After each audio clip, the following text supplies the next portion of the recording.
going on, guys? Thank you so very much for joining me right here for SmackDown on Fox, right here on Off the Script. It is Friday, December 27th, 2019, and what better way to end the decade than with another god-awful, boring, illogical, and just downright lazy SmackDown episode. Nothing's changed. Nothing's changed. You think WWE would ring in the new year and give you guys something to hang your hats on before we go into 2020 and start the Royal Rumble build? Of course not. Of course not. Why would they do that? They're on autopilot mode. They're in a little bit of the bubbly mode. That's all they give a shit about. They don't care about what happens in Detroit, Michigan amongst all these fucking casuals on SmackDown tonight. Are you kidding me? This show was riddled with illogical, boring garbage. As always. How many segments did Baron Corbin have tonight? How many segments did Baron Corbin have tonight, man? I lost count. I lost count. Who is asking out there in the WWE Universe for more Baron Corbin? If you are one of these people, I don't have any words to describe you in the English language. I don't even want to waste my breath on describing what you are in the English language. It is awful. It is absolutely awful. This entire show was supposed to be built around a triple threat match. The main event was supposed to be a triple threat match between Baron Corbin, The Miz, and Daniel Bryan. And the winner of this match goes on to the Royal Rumble at the end of January to go one-on-one with the Fiend, Bray Wyatt. How we got to this triple threat match was Roman and Corbin. It was canceled, and then it was on, and then it was canceled again, and then it was back on. And even when we finally got the match, everything revolved around Roman Reigns and Baron Corbin. The Universal Championship and the winner, the number one contender for the Universal Championship against Bray Wyatt, was actually positioned to be behind everything that Baron Corbin and Roman Reigns did on SmackDown tonight. If that's any indication to you what WWE is doing or planning going into 2020, folks, we're going to start the same way that we started 2019, with a steaming pile of garbage. It is awful. I don't know what else I could say about SmackDown. The show is just downright boring and uncreative. It's lazy. So that's what we got on SmackDown. That was the main event. Also on this show, we got Lacey Evans, who, week by week, I am beginning to stomach just less and less. I can't really explain it to you how I just don't like Lacey Evans. I just don't like her character. I don't like what she does. I don't like what she speaks about. I don't like the way she handles herself. It doesn't come off as genuine. It really doesn't. And the fact of the matter is, if WWE didn't force Lacey Evans down our throat in the first phase of her run on the main roster, then maybe I would look at Lacey Evans a little bit more in a better light. I can't really get behind Lacey Evans, and they're just positioning her in a way where she undoubtedly is going to take that women's championship off of Bayley in 2020. We got the ongoing saga with Sasha Banks and Lacey Evans, and Dana Brooke is there. I don't know why. She got lost on her way to catering once again. The women's division on this show is downright god-awful. It is a complete dumpster fire.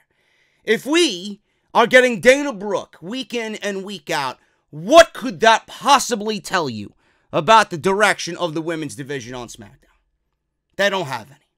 I don't know why we're seeing this woman. I wish Batista would capture her and take her off this show completely. That's how much I despise Dana Brooke. That was also on this show. Mandy Rose and Carmella, that was also on this show. Mandy Rose, speaking of Mandy Rose, we got Mandy Rose and Otis. Big man Otis, who I absolutely adore. The ongoing saga with Mandy Rose and Otis on SmackDown is 20,000 times better than anything going on with Bobby Lashley and Lana with Rusev. I swear to God, man, in 2 weeks, WWE has given us more interest as a fan base towards Mandy Rose and Otis than we have in 3 months with Rusev, Lana, and Bobby Lashley. You want to know why? Because we actually love Otis. We actually like Mandy Rose. We want to see them end up being together as an on-screen couple. We don't give a shit about Bobby Lashley and Lana. This is what happens when you have endearing characters that you actually like on television. You want to see more of them, and you want to see the best for them. On Monday Night Raw, we're seeing Lashley and Lana. We don't give a shit about these fucking people. Lana is breaking glass with the way she speaks on Monday Night Raw with that high screech of hers. It is completely god-awful. And Bobby Lashley, I mean, Jesus Christ, a box of Chinese white rice has more charisma than Bobby Lashley. Give me a break. This is what happens when WWE gives us characters that we actually want to see on television. We want to see the storyline develop between these characters and whatever they're doing on television together. SmackDown, in all of its 2 hours, has been nothing more than a complete dumpster fire of a show. It's not been good. In fact, it's gotten worse. Ever since it moved to Fox, it's gotten worse. Monday Night Raw on some weeks has been better than SmackDown Live, and I don't believe those words actually came out of my fucking mouth here tonight. SmackDown has not given you any sense of change. What happened, Bruce? What happened, Mr. Pritchard? You took over for Bischoff. Bischoff was out of touch, right? According to the sources, Bischoff was out of touch. He couldn't run SmackDown Live. What the fuck do you think Bruce Pritchard is doing? Is Bruce Pritchard doing anything better than what Eric Bischoff could have done? I don't think so. But we all know that Vince McMahon is in charge of this fucking show. Vince McMahon ultimately is the end-all, be-all. And ultimately, he is making SmackDown absolutely bottom-of-the-barrel television every single week. And I don't believe I have to sit here and cover this garbage on a Friday night. I wish I didn't, but I have no choice. This is your SmackDown review, December 27th, 2019. We'll be going over everything that happened on this show and all the illogical garbage that happened on this edition of SmackDown. Make sure you guys, first and foremost, most importantly, more important than anything else that I'm going to talk about here today, Off the Script episode 306 went live on the YouTube channel at 1:30 this afternoon. We went 2 hours and 20 minutes on Off the Script. If you guys don't know, you guys are going to see the thumbnail right there, post-edit. If you guys did not go and watch this video, we talk about the WWE Year in Review for almost an hour and a half, documenting what happened in January all the way up to what we see currently on television right now. This is completely god-awful. Everything that I'm about to tell you in this particular episode of Off the Script, you're going to be scratching your head and you're going to be thinking, man, JD is right. I didn't think that it was going to be as bad as 2018, but here we are in 2019, and WWE topped themselves as far as creative goes. This is the worst year in the history of WWE creative. If you missed any part of that video, or if you stopped watching it because it was too long, which was another complaint I got today on social media. I don't know why. Like, nobody else does 3-hour podcasts in the community, right? I listened to a 3-hour podcast just this past weekend from someone who is very notable in the community. Oh my God, cry me a fucking river. If you enjoy the content, if you enjoy the content creator, then the fucking time length or the length of the show has absolutely no bearing on the content itself. You watch it in pieces. So whether you guys have not watched it yet, or if you stopped watching it and you plan to go back to it some point later in the evening or sometime this weekend, go and finish it. Off the Script this past weekend, 306. Link will be down in the description of this very video. So thank you guys so much for all your support on that. If you came out and showed it already, I would greatly appreciate a thumbs up on that. Also, this week we got an off-the-script Elite video, and we got Monday Night Raw, so make sure you guys go and check all that out. Links will be down in the description for those very videos as well. Shout out to all my new patrons. You guys got a personal shout out from me down in the comment section. Thank you guys so very much for that. Patreon.com/JD from NY206 if you guys want to support the podcast via Patreon. Follow me on Twitter at JD from NY206 on Twitter and Instagram, and definitely an important aspect of what I do here. Hit that subscribe button. Turn on that bell for all notifications and be a part of Team JD right here on the channel. #1 podcast in all of the YouTube pro wrestling community. And today's podcast is brought to you guys by my good friends over at Audible. audibletrial.com/offthescript. Sign up using our unique link. You're going to get 30 days free of their service. And that includes 1 free audio book of your choice, no matter what. You guys have over 200,000 choices to choose from, a lot of which are wrestling related. It doesn't have to be wrestling related, but being that this is a wrestling related podcast, I figured why not go the wrestling route. Terry Funk, Justin Roberts, Chris Jericho, Shawn Michaels, Lex Luger, Jim Ross, Daniel Bryan, DDP, Dusty Rhodes, Brock Lesnar, Ronda Rousey, and the new autobiography from Glenn Jacobs himself, Mayor Kane, My Life in Wrestling and Politics, completely narrated by Glenn Jacobs himself. 8 hours worth of an autobiography based on Glenn Jacobs and his life in wrestling and politics. It is now available on Audible. Retails for $29.99. You guys can get it for free. If you guys are a big fan of Kane, you guys can go out there and get the audiobook for free using our unique link. Once again, guys, that's audibletrial.com/offthescript. 30 days, 1 free audiobook could be yours for free. audibletrial.com/offthescript. SmackDown on Fox, December 27th, 2019. Started off with Elias. Did we ever get an explanation as to why Elias is now a babyface on SmackDown? Of course not. Of course not. It's WWE. Why would they give us an explanation for anything on this show? They don't give a fuck. They don't give a shit. Elias is just going to be the usual novelty act that he's always been on this show. No importance, irrelevant, and nothing more than skits, playing his guitar completely out of rhythm and not really singing anything that rhymes in musical form. That's Elias for you, folks, and that's exactly what he did here to open SmackDown on Fox tonight. He sang, he played his guitar, he tried to get the fans excited in Detroit, Michigan.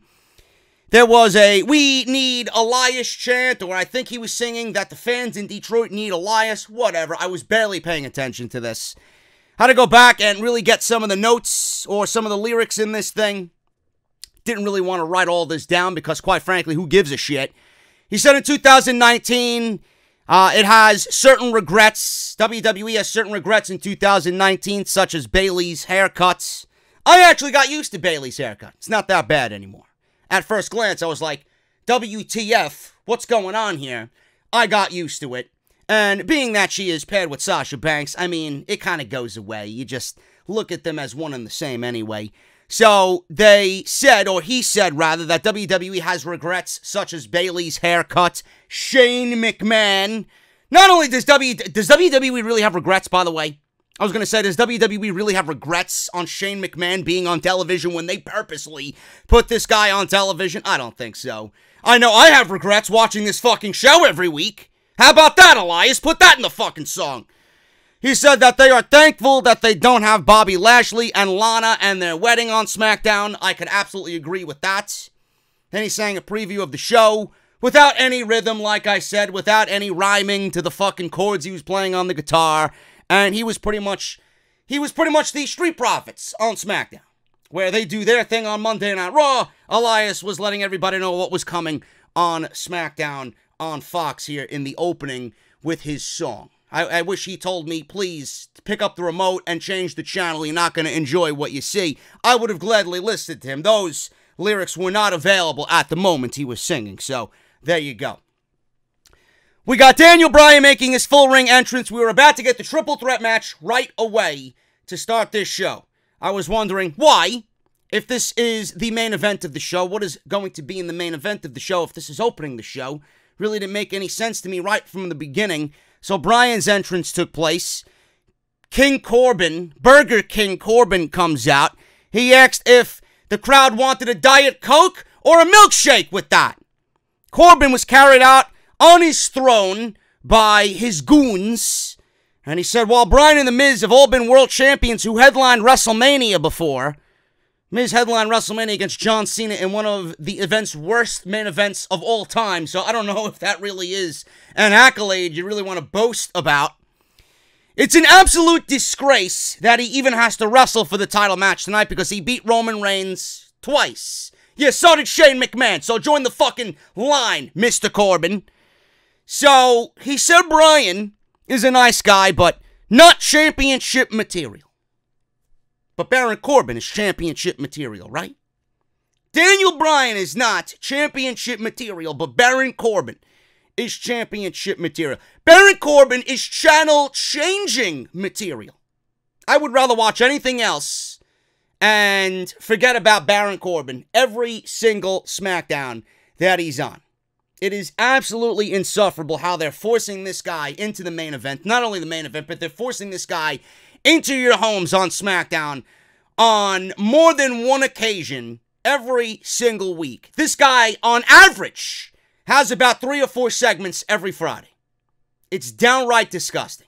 There are people in the community that don't give a fuck about Baron Corbin, will never give a fuck about Baron Corbin, and it's unbelievable to me how WWE has fucked up Baron Corbin again.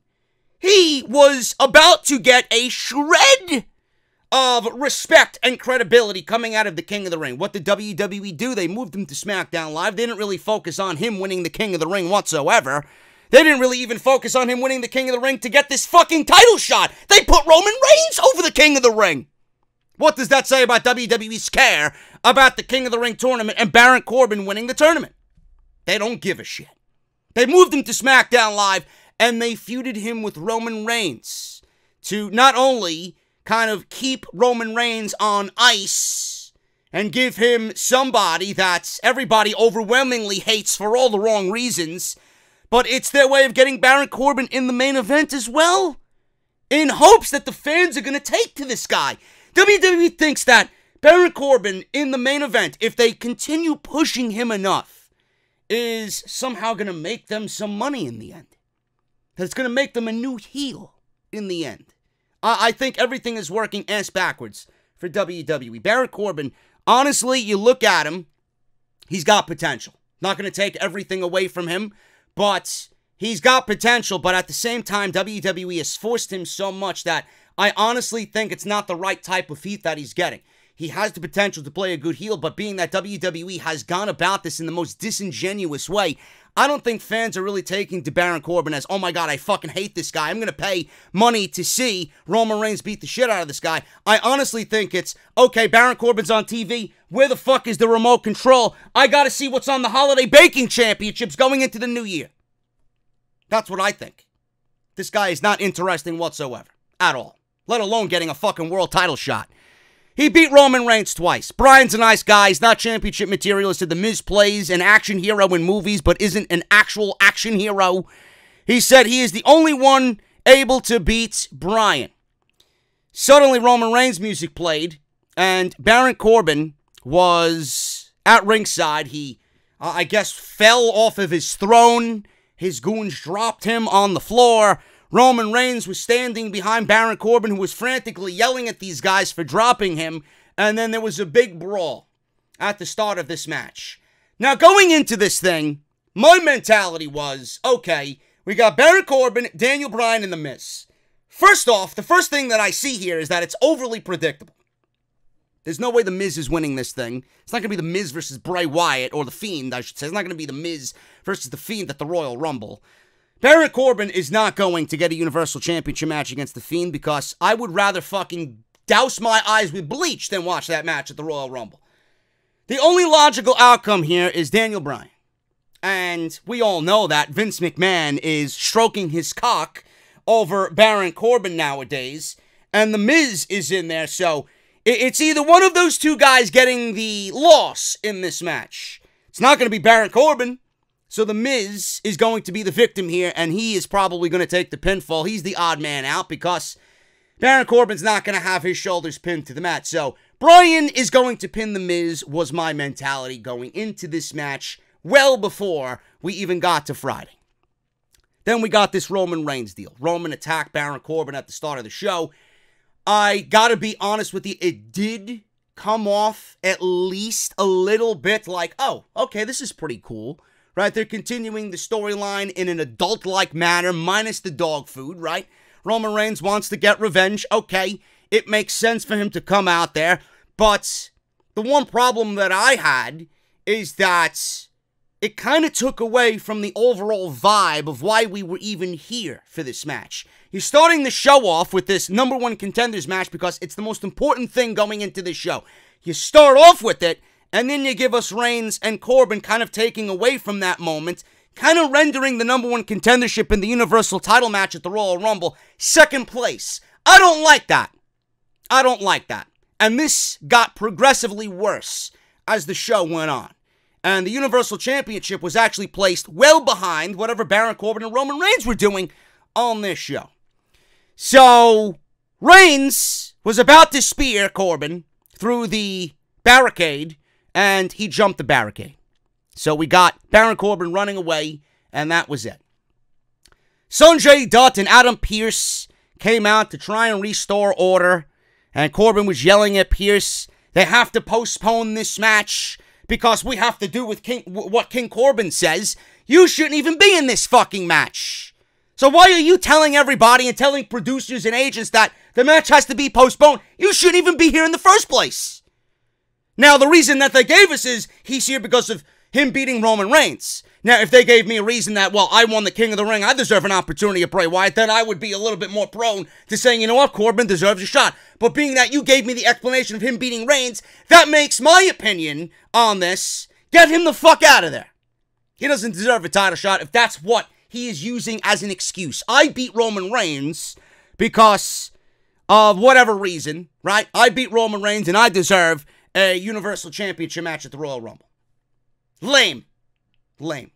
So that's the way the open of this show took place. 15 minutes of this. He was yelling, do your job at Adam Pearce. This is ridiculous. Who's running shop around here? Not you, huh?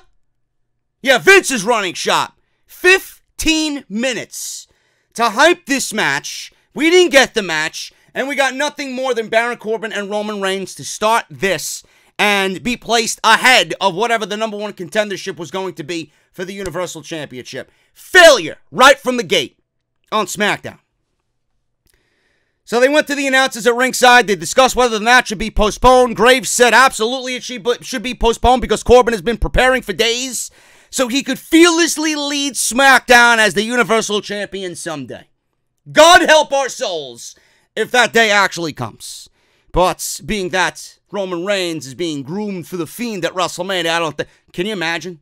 Can you imagine? Who is Roman going to feud with on SmackDown when he wins the Universal Championship? I guarantee you, in the summer of 2020, we're going to get Roman Reigns and Baron Corbin for the Universal Championship on SmackDown.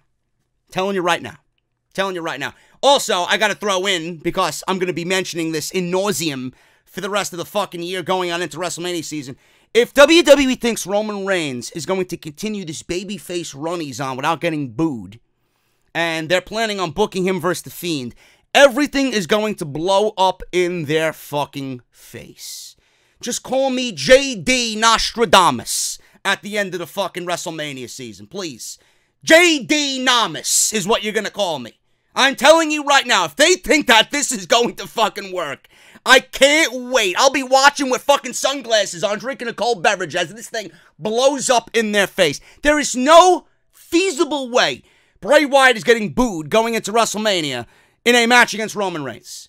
Roman will be booed just like he was booed every single fucking year for the last 6 years before this leukemia fucking bullshit. And he will be booed going into WrestleMania season. And then WWE is going to wonder, what happened? What happened?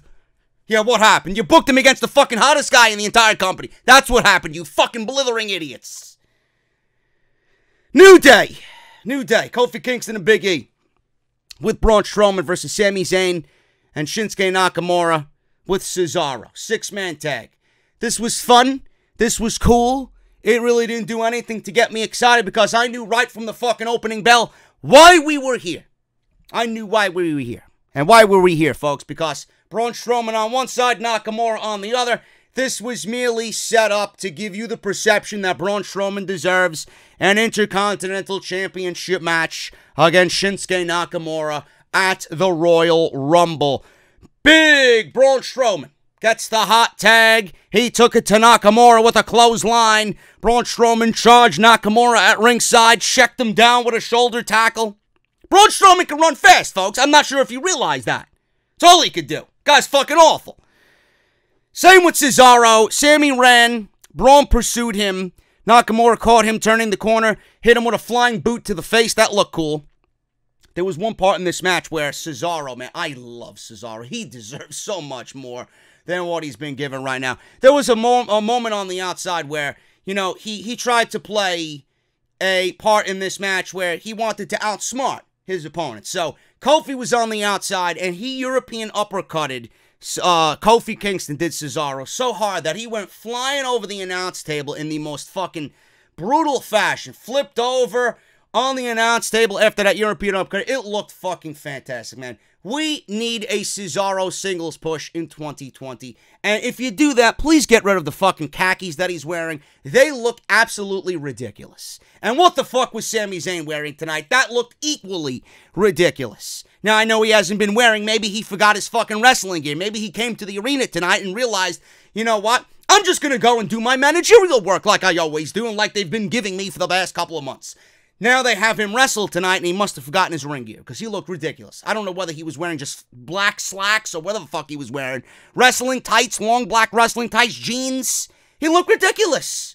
He looked absolutely ridiculous, and so does Cesaro. Anyway, I'm going off on a tangent here, I don't know why.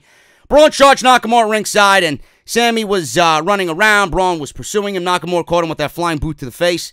Back in the ring, Braun took over. Cesaro yanked Nakamura off of Braun's shoulders. Big E threw Cesaro over the barricade at ringside. Nakamura was going to hit Braun with the pancake platter that the New Day brought to the ringside area, but Kofi yanked it away from him. He hit Nakamura in the head with it. Braun then sloppily power slam Nakamura for the 3 count. You know, Braun Strowman's power slam used to look pretty fucking good. He used to pick the guy up. He used to fucking prance around the ring and then fucking drive him down to the mat. Now it's like he picks him up and then fucking all in one fluid motion drops him down. What happened? What happened? You know, I want you to get me to like you. What happened? You can't even do your finishing move properly anymore. If you're gonna beat this motherfucker for the title, I better see a goddamn fucking power slam. British Bulldog style, motherfucker. Okay? Enough of this shit. Braun Strowman has done nothing to get me excited. Now you're giving him a championship match because he beat the Intercontinental Champion in a worthless 6-man tag? What happened to acquiring wins? You know I'm gonna mention it. This is ridiculous. Nakamura's done nothing as the Intercontinental Champion for 170 fucking days. Who has he beaten? Has the title made him look better? Has he made the title look better? Now you're going to give it to someone who is just as dead as Nakamura. What's the fucking point? What's the point?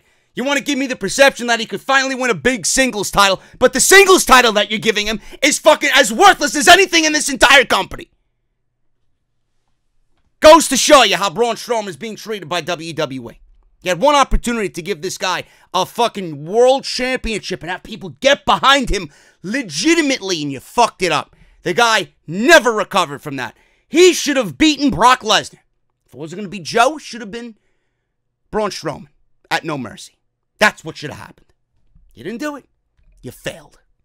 Now, why am I supposed to care about Braun Strowman? And after the match, that point was easily proven. Why should I care about Braun Strowman?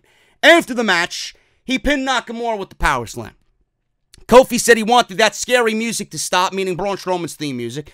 Kofi said that people may know that Braun is a monster among men, but they want to know if he's got those hips, what he could do with those hips. It's time to show the world what we saw and what those hips can do.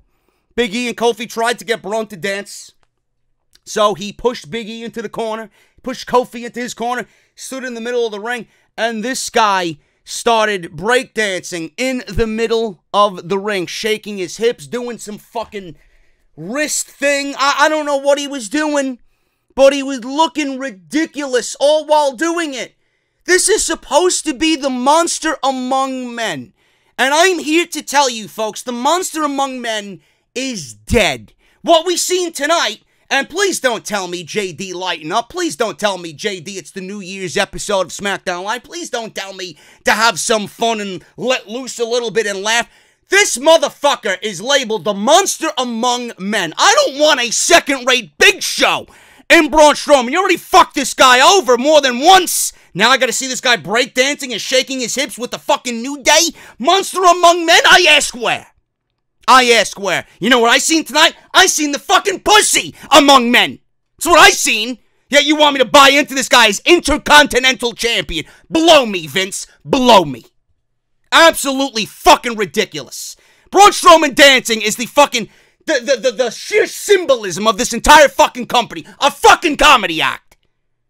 Lighten up. You fucking lighten up. I want serious wrestling, especially if you're fucking fighting for one of the most prestigious titles that this company has. This guy's shaking his fucking hips. You want to go on Dancing with the Stars? Go dance with some fucking $20 hooker on Dancing with the Stars. You want to be a WWE superstar? Show me. Fucking ridiculous with this garbage. Moving on. Taylor Braxton was with Baron Corbin. Braxton said Corbin is refusing to compete tonight. But WWE officials are saying the match is not canceled, so Miz will face Bryan one-on-one tonight. I guess that means the match is fucking canceled, because the original match that I was scheduled to see is happening no more. So the match is canceled. We got a new match. Give me the proper wording, please. The match is canceled, because you don't want Corbin losing in a triple threat match. Sonya Deville was signing some autographs on some posters or some flyers or whatever the fuck she was signing. She was signing pictures of herself. And Mandy Rose came up to her. Mandy Rose says that I need you in my corner tonight against Carmella. Sonya says she really can't expect, her to be in the corner of Mandy Rose when you didn't come out for my match last week and stand in my corner. Mandy Rose explained that she had Otis's sweat all over her new dress, and she couldn't be out there. So she was signing some programs, and then I'll sign the programs and I'll join you at ringside. There you go. So Otis walked up, and he had a present for Mandy Rose. It was a homemade Titus fruitcake. He said it was from his mother, but we all know that it came from Titus Bakery. Titus Bakery is raking in the dough, literally. No pun intended, bro. They're raking in the dough. This is one of their signature delicacies. You got the fruitcake. Otis's mother's fruitcake. Apparently, Otis's mom sold Titus the recipe, and now we're getting Titus really specializing in fruitcake. So, Otis, right out of the oven, Titus gave him the fruitcake, presents it to Mandy Rose, and he wanted to kind of make a truce. He apologized for sweating all over her, and he apologized for the ham, and she said it was okay because sweat happens. Yeah, he really wants to sweat legitimately with Mandy Rose. I mean, who wouldn't?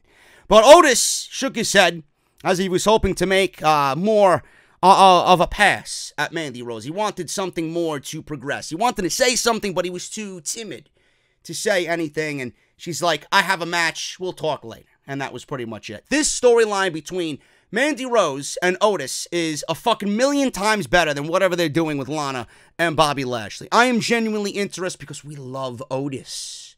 He's sad, I'm sad. He's happy, I'm happy. You see the investment from fucking fan to character? That's what Lana and Bobby Lashley are missing. I want to see them suffer. I want to see them off of TV. I want to see them no more. I want to see them gone forever. You get the picture? Good. Carmela's out there. Don't know why. Carmella versus Mandy Rose. She got fireworks again. I don't know why. Well, I guess Corey Graves is paying for Carmella's fireworks on SmackDown Live 2 weeks in a row now. I thought the New York fireworks were just a thing. Now we're getting fireworks in Detroit. Who the fuck is Carmella? Seriously. Carmella versus Mandy Rose. Carmella wins in 3 minutes. I'd be lying to you if I said I watched this match. I didn't.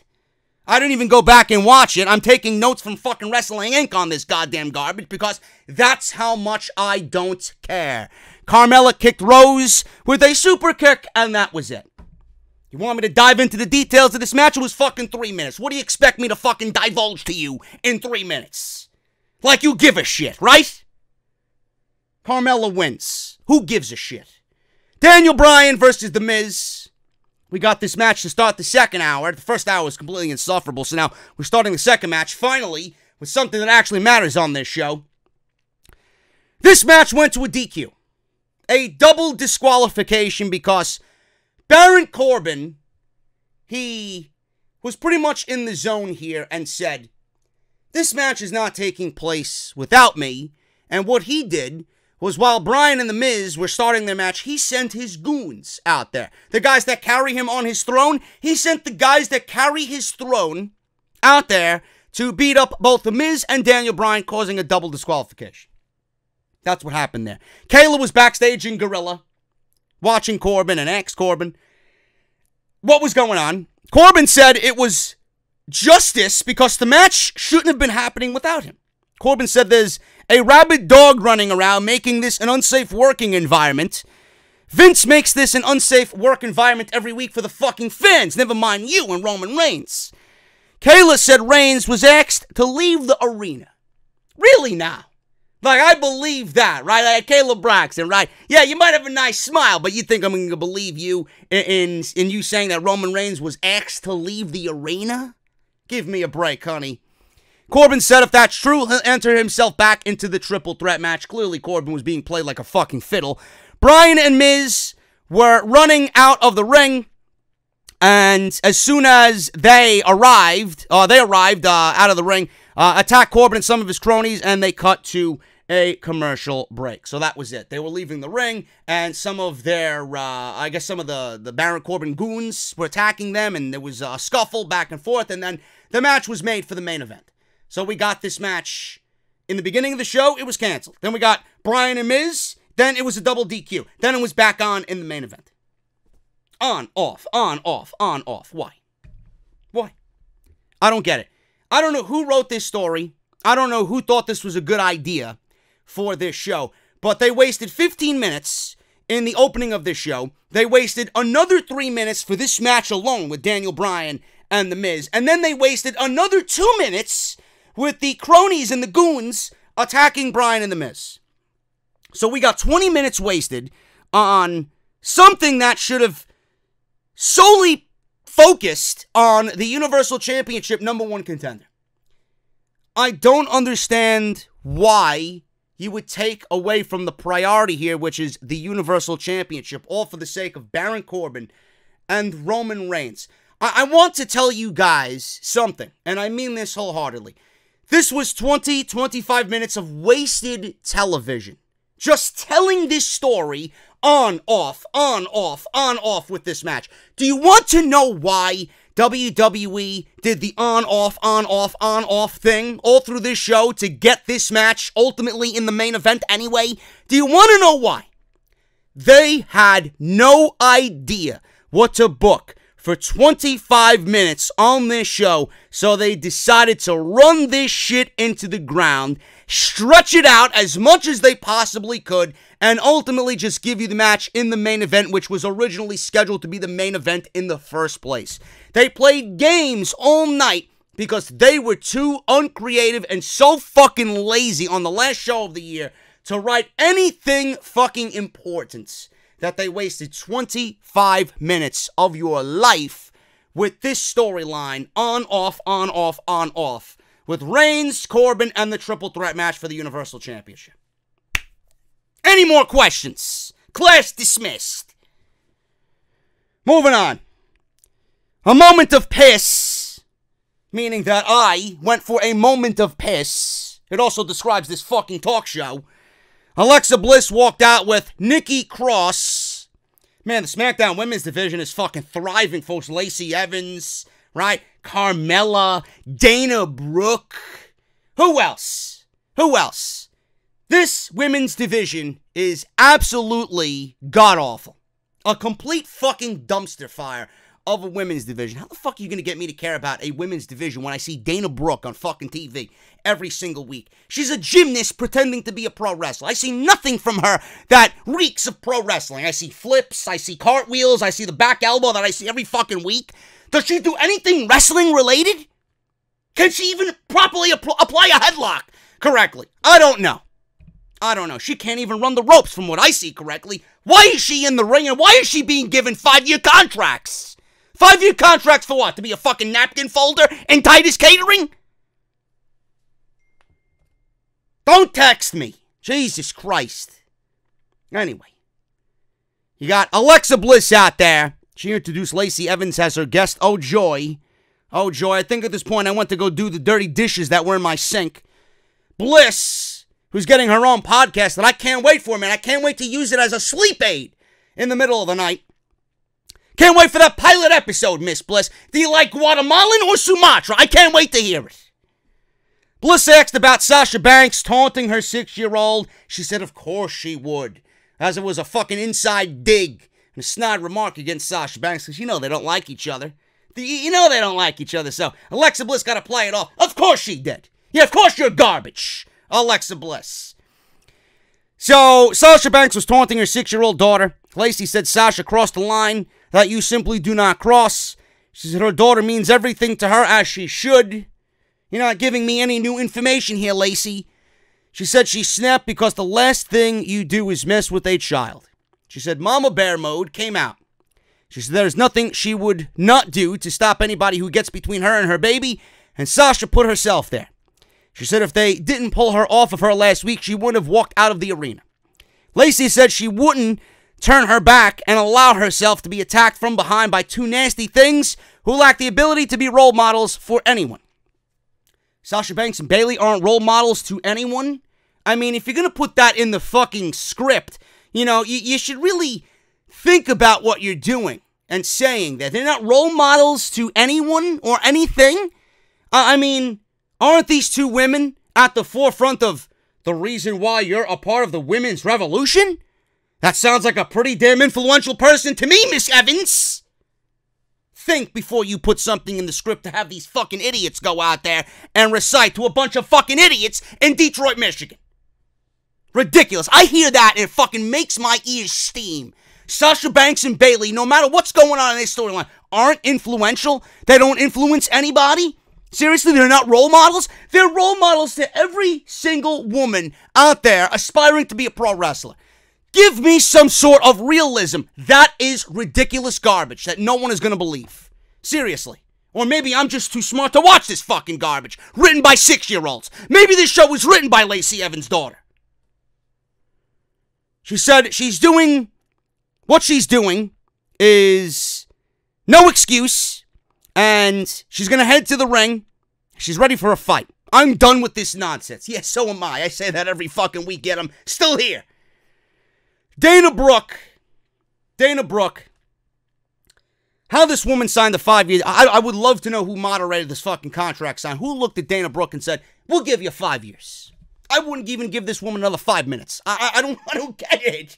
I look at Dana Brooke and I'm like, why are you on my TV? Please, Batista, take her into your dungeon. And please, just get her away from me. I can't take it. I seriously can't take it. She is so god-awful. And I mean that in the nicest, most positive way. Dana Brooke is god-awful. She is someone I just legitimately will never care about. She has no purpose being on TV. I will never buy into her as a women's champion. This woman has been wasted for fucking how many years now? And now you buy her a 5-year contract. You expect her to come to TV and you expect me to care about it? Come on, bro. Seriously? I can't get behind someone like Dana Brooke. She comes out being dragged out of the back by Sasha Banks and Bayley. Dana Brooke is being dragged from the back by Sasha Banks and Bayley. Apparently she was beat up before she got to the ring. Great. Here's another illogical fucking situation on SmackDown Live. What else is new? So we get to the match. They're brawling on the stage. We go to commercial break. The match is happening in the ring. Lacey's on the apron. Dana Brooke's in the ring doing fucking pro wrestling / gymnastics. It's more gymnastics than pro wrestling. I need to just explain this to you because I don't know if, again, I'm too smart for you people. I don't know if I'm too smart for the people that write this show. I really don't understand the logic behind this, and I got to get myself comfortable because I know, me being Sicilian, I'm going to be waving my arms all over the fucking place. Dana Brooke was in the ring, right? She was in the ring. Lacey was on the apron when the match started after commercial break, correct? Dana Brooke was beat up in the back by Sasha Banks and Bayley. She started the match.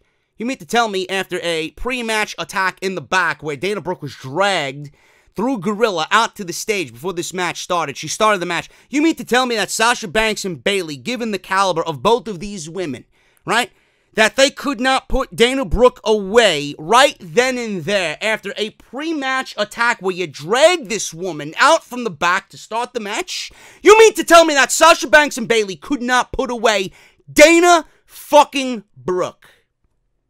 I don't understand that. Now, if I was booking this thing, I would have had Lacey Evans before she even made an appearance on A Moment of Piss. I would have had Lacey Evans be the one to suffer the pre-match attack and have her beat down by Sasha Banks and Bayley. I'd have Lacey Evans in the fucking corner. I would have her get the hot tag and have her rest on the corner or on the apron during the entire match while Dana Brooke goes fresh into the match with Sasha and Bayley. And I would have her get beat down, make the hot tag to Lacey. Lacey gets beat down before the match, gets the hot tag, rests on the apron, pulls out a comeback, and then falls short in the end because of the pre-match attack. Are you guys following me here? Are you listening to the words that are coming out of my mouth? Do you see the logic that I have here in this situation compared to what WWE did? Dana Brooke started the match, and I'm supposed to sit here and believe that Dana Brooke fucking survived a 2-on-1 attack by Bayley and Sasha Banks after a pre-match attack, but Lacey Evans got to get the hot tag? You did all this nonsense tonight for Lacey Evans to get the fucking hot tag on somebody who was given a beatdown in the back before the match. Why didn't you have Lacey Evans get beat down before the match, have her on the apron, rest, have Dana Brooke go in there, and then build to Lacey Evans getting the hot tag anyway while she was beat up? I don't get it. This was fucking garbage. On top of that, the match was sloppy. Lacey Evans, there was a moment in this match towards the end where it looked like she was about to deliver a flip over Bayley and Sasha Banks, and she was going to do a double neck breaker. She tripped, she fell, she blew the spot. Dana Brooke had to make the blind tag, and after that, we had her pretty much tapping out to the bank statement. Sasha Banks slammed Dana Brooke down on the mat, and I don't know if that was out of frustration or if that was just Sasha Banks playing her character, but she looked like she was pissed because this match was sloppy. Given the fact that Lacey and Dana Brooke are a team, I am not surprised that this match was sloppy. None of the sloppiness came from Sasha Banks or Bayley, from what I seen, but it looked like Sasha Banks was frustrated at the fact that the spot with Lacey Evans didn't go off, and she took her frustration out on Dana Brooke. That's what I see. Sloppy. Sloppy. I'm not interested in anything they're telling here. Sasha Banks and Bayley win in 6 minutes, and that was pretty much it. So there is my lesson for you guys here on SmackDown Live. I just booked a better segment than WWE did on SmackDown tonight. Lacey Evans should have been the one to get beat up in the back and not Dana Brooke. Keep Dana Brooke off my TV, please.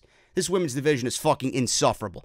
Backstage, Mandy Rose was standing around. She was sitting there or standing there with Otis's fruitcake, and she was licking her fingers. I'm sure that sent chills up and down every 14-year-old boy watching SmackDown Live. Ziggler walked up, and he tried to hit on Mandy Rose. He asked her what she was doing for New Year's Eve. She said she didn't have any plans. Ziggler said, that's hard to believe. Ziggler said, the cake was a wonderful gift for Mandy Rose. You shouldn't have, he said. Now, Ziggler thought that this was a gift from Mandy to him. So he was playing it off, oh, you got me a cake, you shouldn't have. So Rose said it was from Otis. Ziggler said Otis gave one to everyone in the locker room, so please don't feel special that he gave you a cake. Really, you could go to Titus Catering. They got fucking 6 of them laying around. Don't worry about it. So you shouldn't be so excited about it. Ziggler said he found someone had a cake and they had a roach in it. Another illogical fucking situation here, folks. Ziggler took his finger and put his finger in the frosting. Twice, 3 times, he licked his finger with the frosting. Then he puts the cake down and then said, you know, I found out that someone had a roach in their cake. So he licked the cake and then proceeded to say that there was a roach in the cake and told Mandy Rose that you shouldn't have this. All the while he's licking the fucking cake and saying that there was a roach, a possible roach in the cake. Is Ziggler an idiot? Or does he eat roaches as a delicacy? I don't know. Maybe he does. I don't know. This was awful. So he said that someone found a roach in their cake. He set it on the ground. Ziggler told Rose, what would Otis know about a woman like you? And what would he do with you anyway? So he took his Jordans, which I believe they were Jordans, new Jordans, nicely white, brand new, out of the box, it looked like. He took his boot and stepped on the cake. I don't know who's supplying him with shoes, but he ruined a brand new pair of fucking Nikes. Whatever the fuck they were. They look like Jordans to me. So there you go. He stepped on it, and then he hit her on about New Year's Eve. What are you doing? Baron Corbin ran up and said he needed to talk to him right now because he needed his services for the main event. Ziggler was like, bro, you're fucking cock blocking me over here. He dragged Dolph Ziggler away from Mandy Rose, and that was it. We got a video package of Mustafa Ali, who said 2019 has been filled with plenty of dark times. Yeah, no shit. No shit. For you? What about me? 2019 and dark times. Fucking Christ. But he refuses to stand in the dark. He said he stands in the light. And he has done so this entire year. Traveling all over the world, shattering stereotypes and changing the way people think about someone who looks like him. He said he will keep bringing that change as he continues to chase being a champion in 2020. If this guy, I said this about Drew McIntyre on fucking Off the Script today. If Mustafa Ali is not a champion in 2020, this company deserves to be fucking, I don't know. People on this creative team deserve to be fucking terminated for absolutely every given reason under the sun. This guy deserves a championship in 2020. Mustafa Ali is someone I want to see succeed in 2020. He's someone that genuinely the fans want to get behind, and they need to bring that out next year, hopefully. It's like talking to a fucking wall with these people. Backstage, Otis was walking around, and he noticed the fruitcake on the floor, all destroyed, and he looked sad. I felt sad for him because when Otis feels sadness, I feel sadness. Then he looked angry, and then he looked fucking frustrated. So I am going to assume that he thinks Mandy Rose threw the cake down and said, fuck you, Otis, pretty much in that situation. So I am more interested to see what Mandy Rose says to Otis next week than anything revolving around Lana and Rusev. And Lashley. Trashly. Garbage. Main event, King Corbin versus Daniel Bryan versus The Miz. Winner gets a Universal title match at the Royal Rumble. This one went 12 minutes. Baron Corbin was taken out in this match by Roman Reigns, pretty much. He was eliminated from this match. Well, he wasn't eliminated, but they didn't want him in the match to begin with because they didn't want him taking a loss. So they figured they would pull the old switcheroo, and WWE had Roman Reigns out there again. He knocked Baron Corbin into the crowd. They disappeared. It was Bryan and The Miz, right back where we were at 9 o'clock, right at the end of the show. So WWE fucked with this storyline to just drag it out completely because they had absolutely no creativity to book 25 minutes of content on this show. So they stretched this thing out as far as they could. So at the end of this thing, we got The Miz and Bryan. Bryan was in the LeBell Lock. He got the LeBell Lock on The Miz. Again, they were slow to get up after some back and forth. Miz and Bryan got up. They exchanged some chops. Bryan rolled to the floor. We got Corbin at this point. He went after The Miz, like I said. Miz went for a skull-crushing finale. Corbin blocked it, hit an end of days. Bryan broke up the cover. Corbin grabbed Bryan by the throat, shoved him into the corner. Bryan came back with a running high knee. With Corbin down, Ziggler ran out, super kicked Bryan. So he rolled Corbin onto Bryan. And Reigns, at this point, like I said, took Corbin out of the match, yanked Corbin off of Bryan, gave him a Superman punch at ringside, and threw him over the barricade, taking him out of the match completely. No DQ.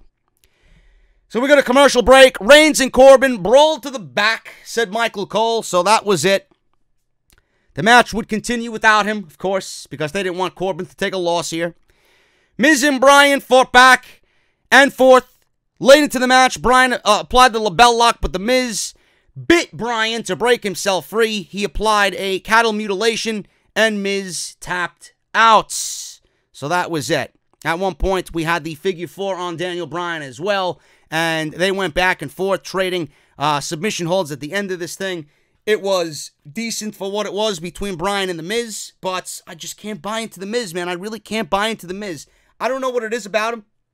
I don't know if his offense, I don't really recall his offense being as weak as it was, or as we see it right now. I feel like when I watch The Miz, I feel like I'm watching someone who's doing everything to prevent himself from getting hurt. Like he does it in the most weakest, most unintense, just soft way you could possibly execute any type of move. All moves. It's like he goes through every single sequence in the weakest way possible, and the first thing he's thinking about, or the main priority he's thinking about, is not to injure himself. There's no intensity behind anything The Miz does, and that alone is very difficult for me to buy into him. Now, when I watch The Miz, I want to see intensity. And if he was a little bit more intense, and if he was a little bit more stiff, and if he was a little bit more of a pro wrestler, instead of trying to fucking just ease himself out of every situation, it's like he does as little as possible to try and get by. I don't remember The Miz being that way. With him being a heel, the matches must have been that fucking good with Dolph Ziggler in 2016. I don't remember him being that way. He's got to be a little bit more intense. I want to buy into The Miz. I want to like The Miz, but I just can't buy anything he does in the ring. I just can't get behind him. The babyface shit needs to end. It really does. If The Miz was a little bit more intense, he wouldn't be a bad pro wrestler at all. Right now, I can't get behind him. I cannot get behind him. Daniel Bryan, you know, it's still taking me a little time to adjust to him and the look and the throwback look. Hopefully, after this Bray Wyatt thing is over, he goes back to being the GOAT. I want to see some hair on his head. I want to see the beard, but this was a very anticlimactic match. WWE, like I said, dragged this shit out completely just to fill 25 minutes of SmackDown tonight. And the way the show ended, we got Bray Wyatt on the screen. He shows up on the Titantron. We hear the jingle. Yowie, wowie, you did it. Seriously looking good, kid. He said he's about to have so much fun, but I don't know if he is quite done with you just yet. He said he remembers everything. He asked if he's willing to do whatever it takes to let him in. So the Fiend, we see the Fiend images on the screen with the title and the mask and the face and the character on the screen. Bryan then started a yes chant with the crowd, and that was pretty much it, you know? So do you want to let him in? And Bryan kind of answered him with leading the crowd in Detroit with a yes chant. So that was pretty much it. And that's the way SmackDown went off the air. Very lame ending. What they did tonight was not exciting at all. It took away from the Universal Championship situation, and they just fucked around with this Corbin-Roman Reigns thing, and it kind of bled into the entire match with the #1 contendership on the line. I didn't appreciate that. I really didn't. It's going to be interesting to see what they do from here on out. Now that we got Bryan in a very predictable fashion as the #1 contender, we all knew that this was going to be the situation here. I wonder what they're going to do as far as story goes, and that's the one thing I'm going to be keeping my eye on. What is the next layer to this story between Daniel Bryan and Bray Wyatt? So we'll figure that out. We got more Corbin and Reigns. God help us all. I don't give a shit. SmackDown Live was an illogical mess. It was god-awful, and honestly, there's nothing on this show. If you didn't watch it, there's nothing on this show that I urge you guys to go back and watch whatsoever. Awful. I'm getting out of here. Thank you so very much for all your support. I will be back on Saturday with part 2 of Off the Script. We are going to talk Royal Rumble. We're going to talk Brock Lesnar. We're going to talk Roman Reigns. We're going to talk Bray Wyatt. We got some major situations, some major happenings happening right now as it breaks with the main events of the Royal Rumble. Title matches at the Royal Rumble. Will Lesnar defend the WWE Championship? What's going to happen with Bray Wyatt going into WrestleMania season? What are WWE's plans for Roman Reigns going into WrestleMania? We got all that plus so much more on the podcast tomorrow. If you missed part 1, the link will be down below. Follow me on Twitter and Instagram, JD from NY206, and I will see you guys right back here on Saturday afternoon with more Off the Script 306, part number 2. This is the #1 podcast right here in the YouTube wrestling community. This is Off the Script, and I'll see you guys right back here for part 2 of OTS, episode 306. See you guys then.